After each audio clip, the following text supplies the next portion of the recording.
ये राय आपके लिए आशु जी की आती हुई। मेटल्स में भी आज कमजोरी का माहौल है, ऊपरी स्तरों से आ रही है गिरावट की वजह जानते हैं और आगे का डायरेक्शन क्या है। नेहा हमारे साथ है तैयार बताने के लिए पूरी डिटेल्स।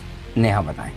सर ये दो कैटेगरीज में बांट लेते हैं, एक तो फेरस और नॉन फेरस। सबसे पहले अगर आयरन ओर और स्टील की बात करें, यहाँ पर हमने देखा एकाएक चीन में जो आयरन ओर की कीमतें हैं 8 महीने की ऊंचाई पर ट्रेड कर रही थी। एसजीएक्स पे डालियन पे 20-22 महीने की ऊंचाई पर थी। एकाएक उसकी तेजी पर ब्रेक लगा और एक शार्प फॉल देखने को मिला है। स्टील की कीमतें भी 7 महीने की ऊंचाई से गिरी। अब कारण क्या है?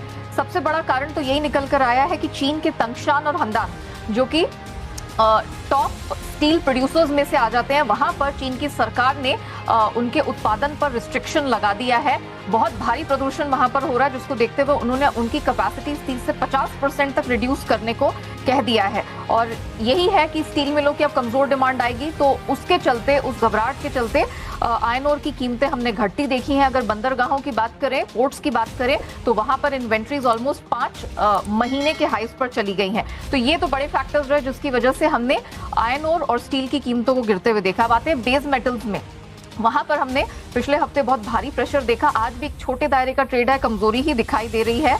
डॉलर इंडेक्स में जो मजबूती आई है वो एक बड़ा कारण साबित हुई, 105 के ऊपर है। अमेरिका में, यूरोप को लेकर अब हर बड़े कॉन्टिनेंट में ये डर फैल गया, अमेरिका में, यूरोप में, कि एक बार फिर से तेज गति से ब्याज दरें बढ़ेंगी इन्फ्लेशन को काबू करने के लिए और ये डिमांड को इम्पैक्ट करती हुई नजर आएगी। तो ये एक प्रेशर दिखाई दिया। इसके कारण से एलएमई के गोदामों पर एकाएक हमने एल्यूमिनियम के भंडार बढ़ते हुए देखे हैं और 2 हफ्तों में 46% बढ़ गए हैं। शंघाई के वेयरहाउस में कॉपर के भंडार बढ़ गए हैं और ग्लोबल इक्विटी मार्केट हम देख ही रहे हैं ओवरऑल रिस्क ऑन मोड को थ्रेटन करते हुए दिखाई दे रहे हैं। इस कारण से हमने देखा है कि बेस मेटल्स में प्रेशर है और चीन के यंगशान में, जो कि बड़ा हब हो जाता है कॉपर इंपोर्ट्स का, प्रीमियम है 4 महीने में 85% गिरे हैं।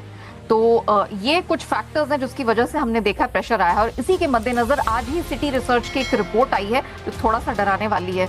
वो ये कह रहे हैं कि अगले 2 हफ्ते कमोडिटीज में, स्पेशली मेटल्स में, आपको बहुत भारी वोलेटिलिटी दिखाई देगी। कमोडिटी ईटीएफ्स के जो एसेट अंडर मैनेजमेंट है सुस्त रहने के संकेत है और भले ही वो महीने दर महीने इंप्रूव हुए, लेकिन सालाना आधार पर अभी भी 14.25% नीचे हैं। उनका मानना है कि अगर फेड ब्याज दरों को लेकर बहुत अग्रेसिव स्टैंस आगे ले लेता है, तब डिमांड यहाँ पर प्रभावित हो सकती है और कमोडिटीज, खासतौर से मेटल्स की कीमतें हैं अगले 2 क्वार्टर्स तक प्रभावित हो सकती है।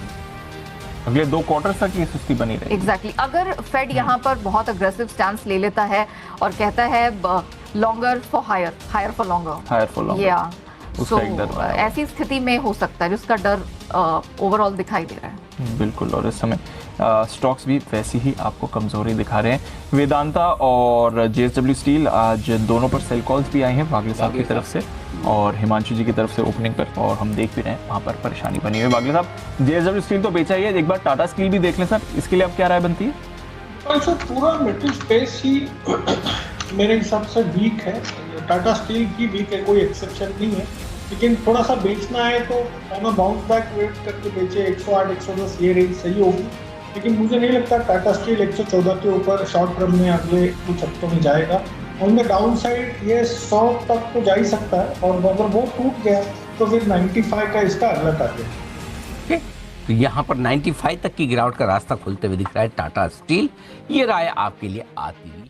इसी तरह न्यू फ्रेश वीडियो देखने के लिए शेयर अपडेट ज्ञान को सब्सक्राइब जरूर कर देना। तो मिलते हैं नेक्स्ट वीडियो में, तब तक के लिए बड़ों को प्रणाम और छोटों को मेरा प्यार। Bye bye and take care.